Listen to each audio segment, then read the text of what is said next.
സക്രിയായുടെ പുസ്തകം 12-ാം അധ്യായം 1 മുതൽ 14 വരെയുള്ള വചനങ്ങൾ. ഈ വചനത്തിൽ വളരെ കാതലായ ഒരു വചനമാണ് 10-ാം വചനം. ഞാൻ ദാവീദ് ഭവനത്തിൻ്റെയും ജെറൂസലേം നിവാസികളുടെയും മേൽ കൃപയുടെയും പ്രാർത്ഥനയുടെയും ചൈതന്യം പകരും. അപ്പോൾ തങ്ങൾ കുത്തി മുറിവേൽപ്പിച്ചവനെ നോക്കി അവർ കരയും. ഈ വചനം യഥാർത്ഥത്തിൽ പൂർത്തിയാകുന്നത് യേശുവിലാണ്. സക്രിയ പ്രവാചനങ്ങളുടെ പ്രത്യേകതയാണ് എല്ലാ വചനങ്ങളും യേശുവിൽ പൂർത്തിയാകുന്നു എന്ന്. ശ്രദ്ധയോടും പ്രാർത്ഥനയോടും കൂടെ 12-ാം അധ്യായത്തിലെ വചനങ്ങൾ നമുക്ക് കേൾക്കാം. കേൾക്കുന്ന അവസരത്തിൽ ദൈവത്തിൻ്റെ അനുഗ്രഹത്താൽ നിങ്ങൾ പലരും നിറയും. പരിശുദ്ധാത്മാവ് നിങ്ങളുടെ മേൽ പ്രത്യേകമായി വന്നിറങ്ങുന്ന ഒരനുഭവം ലഭിക്കും. ശ്രദ്ധയോടെ നമുക്ക് കേൾക്കാം. ജെറൂസലേമിന് വാഗ്ദാനം.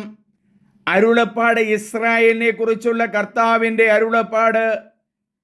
ആകാശത്തെ വിഭജിക്കുകയും ഭൂമിയെ സ്ഥാപിക്കുകയും മനുഷ്യൻ്റെ പ്രാണനെ അവൻ്റെ ഉള്ളിൽ നിവേശിപ്പിക്കുകയും ചെയ്ത കർത്താവ് അരുളി ചെയ്യുന്നു, ജെറൂസലേമിനെയും യൂദായെയും ആക്രമിക്കാൻ വരുന്ന ചുറ്റുമുള്ള ജനതകൾക്ക് ജെറൂസലേമിനെ ഞാൻ ഒരു പാനപാത്രമാക്കാൻ പോകുന്നു.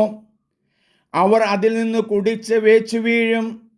അന്നു ഞാൻ ജെറൂസലേമിനെ ഭാരമേറിയ കല്ലാക്കും. അത് പൊക്കുന്നവർക്ക് കഠിനമായ മുറിവേൽക്കും. ഭൂമിയിലെ എല്ലാ ജനങ്ങളും അതിനെതിരെ ഒത്തുചേരും. കർത്താവ് അരുളി ചെയ്യുന്നു, അന്നു ഞാൻ കുതിരകൾക്ക് പരിഭ്രാന്തിയും കുതിരപ്പടയാളികൾക്ക് ഭ്രാന്തും വരുത്തും. ജനതകളുടെ കുതിരകളെ ഞാൻ അന്ധമാക്കുന്ന അന്ന് യൂദാ ഭവനത്തെ ഞാൻ കടാക്ഷിക്കും. യൂദായുടെ കുലങ്ങൾ പറയും, ജെറൂസലേം നിവാസികൾക്ക് തങ്ങളുടെ ദൈവമായ സൈന്യങ്ങളുടെ കർത്താവിൽ നിന്ന് ശക്തി ലഭിക്കുന്നു. അന്നു ഞാൻ യൂദായുടെ കുലങ്ങളെ വിറകിന് നടുവിലിരിക്കുന്ന ജ്വലിക്കുന്ന കനൽ നിറച്ച ചട്ടി പോലെയും കറ്റകൾക്ക് നടുവിലെ പന്തമെന്ന പോലെയുമാക്കും. അവർ ചുറ്റുമുള്ള ജനതകളെ മുഴുവൻ സംഹരിക്കും. ജെറൂസലേമിൽ അപ്പോഴും നിവാസികൾ ഉണ്ടായിരിക്കും. ദാവീദ് ഭവനത്തിൻ്റെയും ജെറൂസലേം നിവാസികളുടെയും മഹത്വം യൂദായുടെ മേൽ ഉണ്ടായിരിക്കേണ്ടതിന് കർത്താവ് ആദ്യം യൂദായുടെ നഗരങ്ങൾക്ക് വിജയം നൽകും. അന്നു ജെറൂസലേം നിവാസികളെ പരിചുകൊണ്ട് മറയ്ക്കും.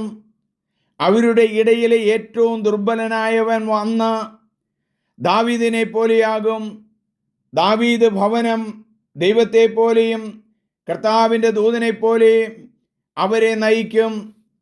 അന്നു ഞാൻ ജെറൂസലേമിനെതിരെ വരുന്ന സകല ശത്രുക്കളെയും നശിപ്പിക്കും. ഞാൻ ദാവീദ് ഭവനത്തിൻ്റെയും ജെറൂസലേം നിവാസികളുടെയും മേൽ കൃപയുടെയും പ്രാർത്ഥനയുടെയും ചൈതന്യം പകരും.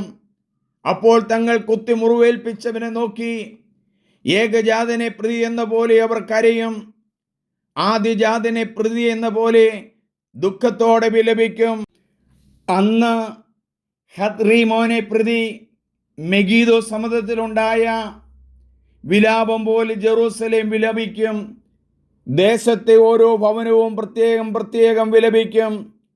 ദാവീദ് ഭവനവും അവരുടെ സ്ത്രീകളും, നാഥാൻ ഭവനവും അവരുടെ സ്ത്രീകളും, ലേവി ഭവനവും അവരുടെ സ്ത്രീകളും, ശെമയി ഭവനവും അവരുടെ സ്ത്രീകളും, മറ്റു ഭവനങ്ങളും അവരുടെ സ്ത്രീകളും പ്രത്യേകം പ്രത്യേകം വിലപിക്കും.